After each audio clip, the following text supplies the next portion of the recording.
Subscribe करें आदि अम्बेडकर विद्यार्थी फाउंडेशन के चैनल को और दबाएं इस बेल आइकन को समाज व संगठन से जुड़ी सभी प्रकार की खबरें पाने के लिए सबसे पहले। जय भीम साथियों, मैं अमित नाथ आदि अम्बेडकर विद्यार्थी फाउंडेशन से। जैसा कि जो अल्फ़ाबेट की जो सीरीज शुरू करी थी, उसका आज का जो अल्फ़ाबेट है वो है आई फॉर होता है आयरन लेडी। आयरन लेडी जो उच्चारण होता है वो है बहन कुमारी मायावती जी। साथियों, जैसा कि जब ये कैलेंडर बना था उस समय iron lady, I for iron lady जिस नाम से जाना जाता है बहन कुमारी मायावती जी को, वो उस समय के हिसाब से ये है और आज की स्थिति कुछ और है। और एक भारतीय राजनीतिक और 4 बार उत्तर प्रदेश सरकार की मुख्यमंत्री रही, बहुजन समाज पार्टी की राष्ट्रीय अध्यक्ष और कमज़ोर वर्ग के लिए हमेशा कार्य करने के लिए उन्हें जाना जाता है बहन कुमारी मायावती जी को। आयरन लेडी बहन कुमारी मायावती जी का जन्म 15 जनवरी 1956 को दिल्ली के जाटव परिवार में हुआ था। उनके पिता प्रभुदास गौतम बुद्ध नगर के डाकघर में सरकारी कर्मचारी थे और इनकी माता का नाम रामरती था। बहन जी के परिवार में जो सदस्य थे वो 6 भाई और 2 बहनें थीं और राजनीतिक में सभी लोग बहन जी के नाम से इनको संबोधन करते हैं।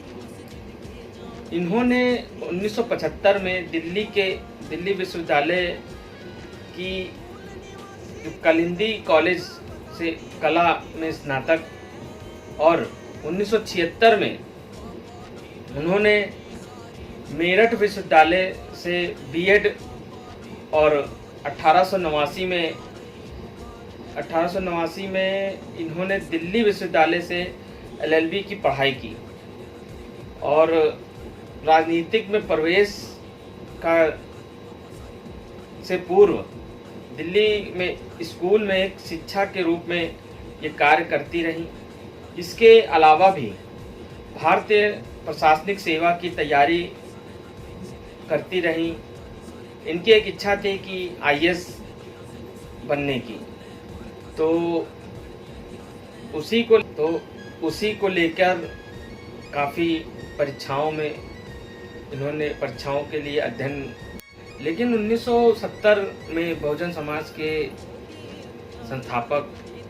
समाज पार्टी के संस्थापक मान्यवर कांशीराम साहब जब मायावती जी से मिले, उन्होंने जब उनके घर का दौरा किया और उनसे मुलाकात हुई मायावती जी से, तो उनका कहना था कि मायावती जी जो आईएएस की पढ़ाई कर रही हैं, तो कांशीराम साहब ने कहा कि बेटा, जो पढ़ाई तुम कर रही हो और मैं वो चीज़ आपको देना चाह रहा हूँ कि इस तरीके से कई आईएएस अधिकारी हैं जो एक पूरी कतार लग जाएगी आपके से एक इशारे पर, मैं वो आपको देना चाह रहा हूँ। और मान्यवर कांशीराम साहब बहन जी के भाषण से और उनके विचारों से बहुत ही प्रभावित थे।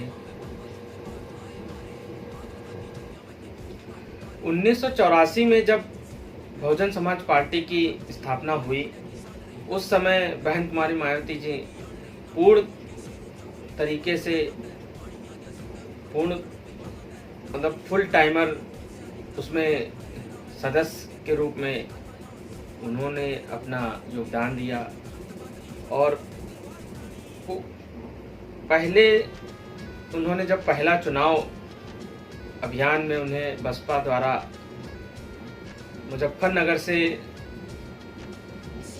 मुजफ्फरनगर में किराना लोकसभा सीट है, वहाँ से इनको प्रत्याशी चुना गया। वहाँ पर इनको हार का मुंह देखना पड़ा। लेकिन 1989 में जब आम चुनाव में उन्होंने पहली जीत हासिल करी और लोकसभा में बिजनौर की प्रतिनिधि बनी।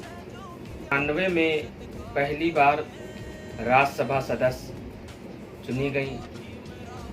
समाजवादी पार्टी के साथ गठबंधन के बाद मायावती जी पहली बार राज्य की मुख्यमंत्री बनी।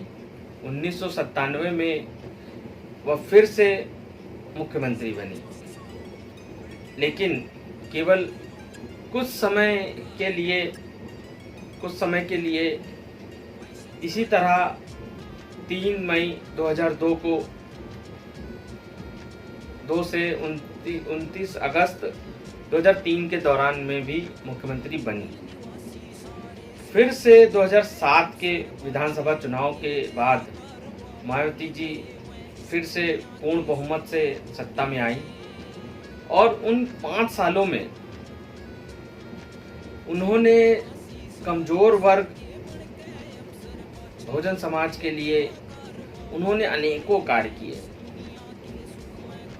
शासन की जो उनको चाबी दी गई थी उन्होंने इतनी बढ़िया तरीके से चलाया।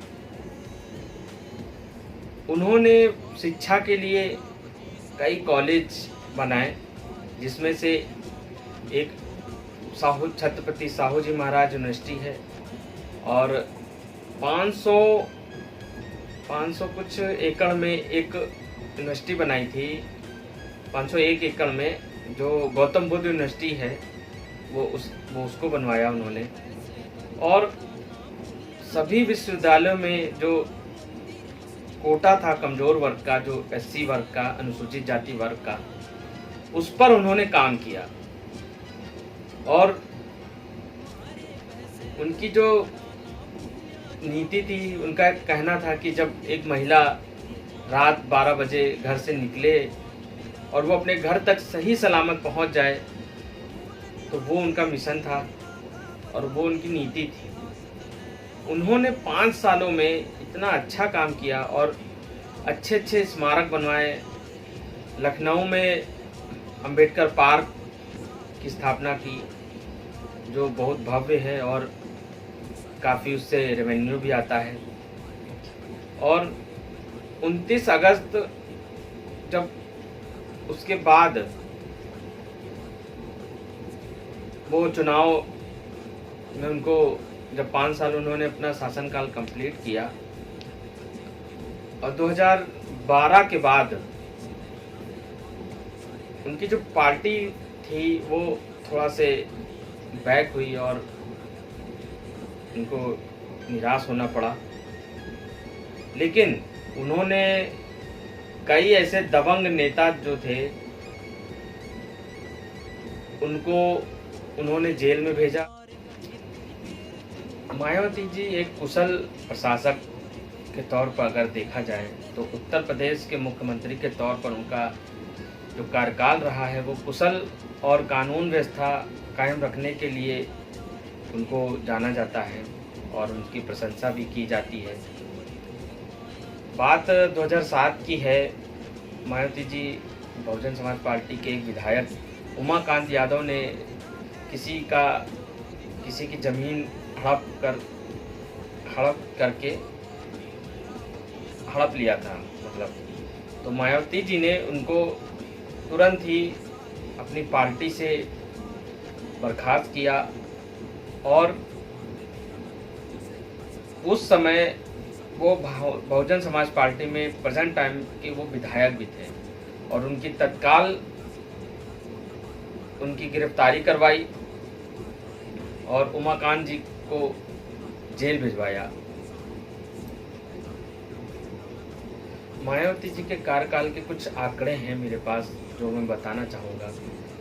वो है कि बड़े जो मायावती जी बलात्कारियों के विरुद्ध कड़े कानून व्यवस्था का समर्थन करती रहीं। पिछली सरकारों के तुलना के मुताबिक अगर देखा जाए तो कम दंगे, सबसे कम बलात्कार, सबसे कम अपराध और भ्रष्टाचार हुए। और मायावती जी के कार्यकाल में उत्तर प्रदेश की जो सबसे ज़्यादा 17% जीडीपी ग्रोथ रेट से हासिल की थी। ये एक बहुत बड़ी उपलब्धि है और उनके कई ऐसे मूवमेंट हैं जिन्होंने बहुजन समाज के लिए बहुत सी कार्य किए। विश्वविद्यालयों में आरक्षण की जो व्यवस्था लागू करी वो बहन कुमारी मायावती जी ने लागू करी। साथियों, जैसा भी कि अभी आप देख रहे थे कि मैंने आई फॉर आयरन लेडी के बारे में बताया, और साथियों मैं क्षमा चाहता हूँ, आप मुझसे जो भी गलती हुई हो मुझे माफ़ कर दीजिएगा। और क्योंकि मैं जो भी चीज़ें हैं वो मैं किताबों से और नेट से ढूंढ कर निकाल कर मैं आपको बताता हूँ उनके बारे में, और अगर मेरे बताने में कोई त्रुटि रह गई हो तो प्लीज़ मुझे माफ़ करिएगा। और मेरा आगे का जो अल्फ़ाबेट है वो है जे फॉर क्वेश्चन मार्क है। तो मेरे चैनल को ज़्यादा से ज़्यादा सब्सक्राइब करें, शेयर करें, और हाँ, कमेंट बॉक्स में अपना कमेंट ज़रूर दें कि मैंने वीडियो कैसी बनाई है और इसमें क्या और अच्छे से हो सकता है। तो इन्हीं सब बातों के साथ मैं अमित नायब आदि अम्बेडकर विद्यार्थी फाउंडेशन से विदा लेता हूं, और हाँ, मेरे अगले अल्फ़ाबेट का इंतज़ार ज़रूर करें और हमारे चैनल को देखते रहें। जय भीम।